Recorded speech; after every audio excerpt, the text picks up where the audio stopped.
नमस्कार दोस्तों, मेरा नाम है शिवा और आप लोगों का बहुत बहुत स्वागत है स्टोरी क्राइम के चैनल पर। उम्मीद करते हैं कि आप लोग बहुत अच्छे होंगे। कुछ कहानियाँ ऐसी होती हैं जो कि सच तो होती हैं मगर उन पर यकीन करना काफ़ी मुश्किल होता है। आज की कहानी भी ठीक कुछ ऐसी ही है। एक महिला अचानक गायब हो जाती है और कुछ समय बाद मिल भी जाती है, मगर मिलती है तो 22 टिफिन में बंद 300 टुकड़े में। जी हाँ, आपने सही सुना कि 300 टुकड़े किए गए थे। और ये महिला कोई मामूली महिला नहीं थी, बल्कि इंडियन आर्मी से रिटायर लेफ्टिनेंट कर्नल और शहर के जाने माने डॉक्टर की वाइफ थी। तो आखिरकार किसकी इतनी हिम्मत हुई कि रिटायर लेफ्टिनेंट कर्नल की वाइफ की ऐसी हालत कर सके, और ये पूरा केस क्या है और इस केस का खुलासा कैसे हुआ, चलिए सब कुछ जानते हैं इस वीडियो में। कातिल और कत्ल की वजह के बारे में जानेंगे तो आप भी सोचने पर मजबूर हो जाएंगे। हथियार के बारे में जानकर आप भी चौंक जाएंगे। तो चलिए इस कहानी को शुरू करते हैं। इस कहानी की शुरुआत होती है उड़ीसा की राजधानी भुवनेश्वर में। भुवनेश्वर में नयापल्ली नाम की एक जगह है। यहाँ पर एक बड़े से बंगले में इंडियन आर्मी से retire lieutenant colonel doctor Somnath Parida अपनी पत्नी उषा के साथ रहा करते थे। सोमनाथ परिदा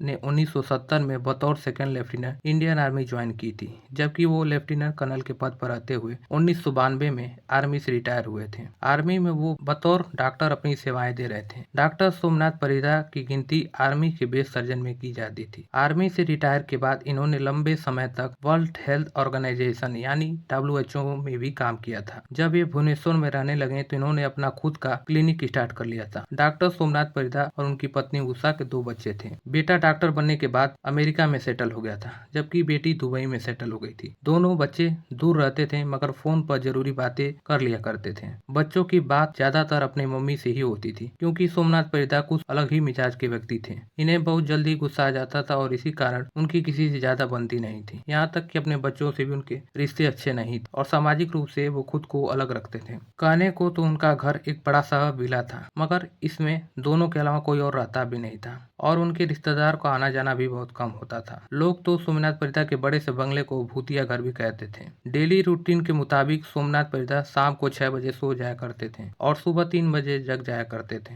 2013 में सोमनाथ परिदा के दोनों बच्चे हफ्ते में 1-2 बार अपनी मम्मी से फोन पर बात कर लिया करते थे। जून महीने में अमेरिका में रह रहा बेटा अपनी मम्मी को फोन करता है तो मम्मी का मोबाइल स्विच ऑफ आता है। वो सोचता है कि मम्मी शायद कहीं बिजी होंगी, इसीलिए वो थोड़ी देर बाद फिर फोन करता है, मगर अब भी मोबाइल स्विच ऑफ आता है। अगले दिन वो फिर से मम्मी के नंबर पर फोन करता है, फिर भी मोबाइल स्विच ऑफ आता है। ऐसे में अब बेटे को चिंता होने लगती है और वो अपने पिता को फोन करता है और पिता से मम्मी के मोबाइल स्विच ऑफ होने के बारे में पूछता है। और इस बात पर सोमनाथ परिदा कहते हैं कि तुम्हारी मम्मी कुछ दिन पहले अपने बेटी के पास दुबई गई है, इसी कारण उसका मोबाइल स्विच ऑफ आ रहा होगा। इतना सुनने के बाद अब बेटा दुबई में रह रही अपनी बहन के पास फोन करता है और इसके बारे में पूछता है कि क्या मम्मी दुबई में है। इस पर बहन कहती है कि नहीं, मेरे पास मम्मी दुबई नहीं आई है। इनफैक्ट मेरी कुछ दिनों से पहले से उनसे बात नहीं हुई है। अब इसके बाद बेटा फोन काट देता है और फिर दोबारा अपने पिता को फोन लगाता है और कहता है कि आप झूठ बोल रहे हो, मैंने दुबई में बहन से पूछा, मम्मी वहाँ पर नहीं है। इस बात पर सोमनाथ परिदा अपने बेटे पर ही चिल्लाने लगते हैं और फोन काट देते हैं।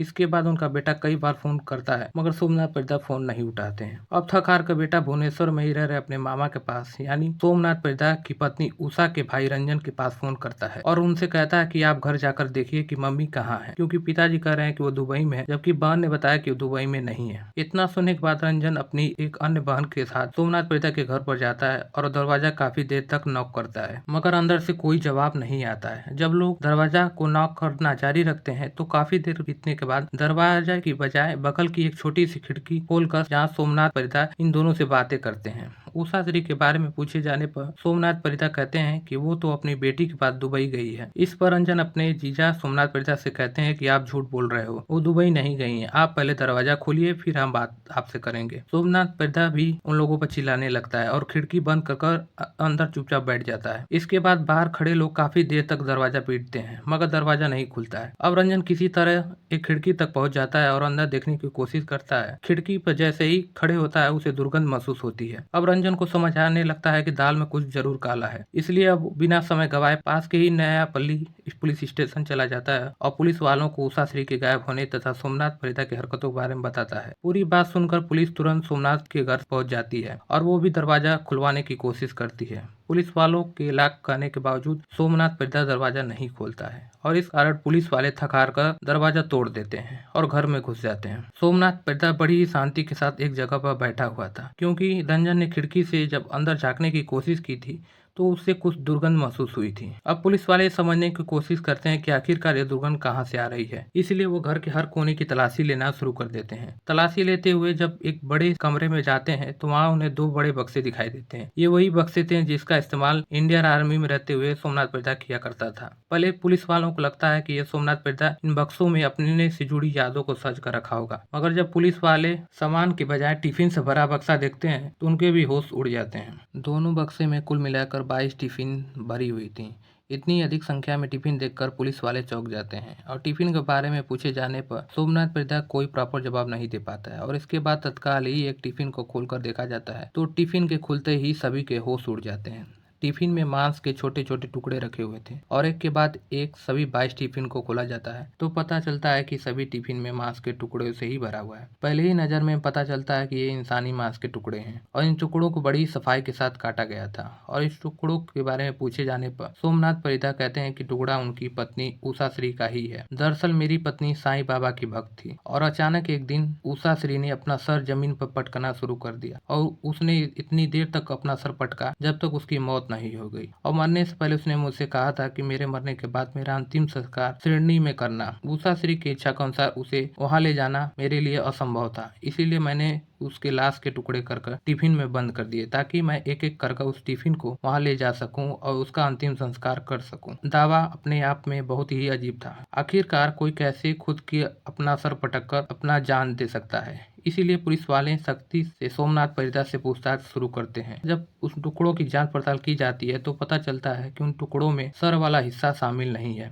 इसीलिए अब सर की खोज शुरू होती है और ये खोज अंदर बड़े से टेबल पर जाकर खत्म हो जाती है। दरअसल सोमनाथ परिदा ने उषा का सर काटकर हाल के बीचों बीच एक बड़े से टेबल पर अच्छे से सजा कर रखा हुआ था और उसे हाथ से ढक कर रखा हुआ था ताकि किसी को पता न चल सके। और सर काफी हद तक सड़ चुका था, यहाँ तक कि सर की स्किन और बाल भी अलग हो रहे थे। हालांकि बदबू कम थी क्योंकि बदबू छुपाने के लिए सोमनाथ ने खास केमिकल का उपयोग किया था। कटे हुए सर को टेबल पर रखने की वजह जब पुलिस वालों ने सोमनाथ परिदा से पूछा तो उसने जो बात बताई वो बेहद ही हैरान करने वाली थी। सोमनाथ के मुताबिक वह हर रोज घंटों टेबल के सामने बैठकर अपनी पत्नी उषा की कटी सीट से बातें किया करता था और सोमनाथ परिदा ने आत्महत्या वाली कहानी पुलिस को जो बताई थी उस पर पुलिस वाले यकीन नहीं करते थे और मामले की हकीकत जानने के लिए अपनी जांच का दायरा बढ़ाते हुए पूरे घर में बारीकी से सर्च करना शुरू कर देते हैं। साथ ही सोमनाथ परिदा से भी सख्ती से पूछताछ का सिलसिला शुरू होता है और उससे पूछताछ में जो खुलासा होता है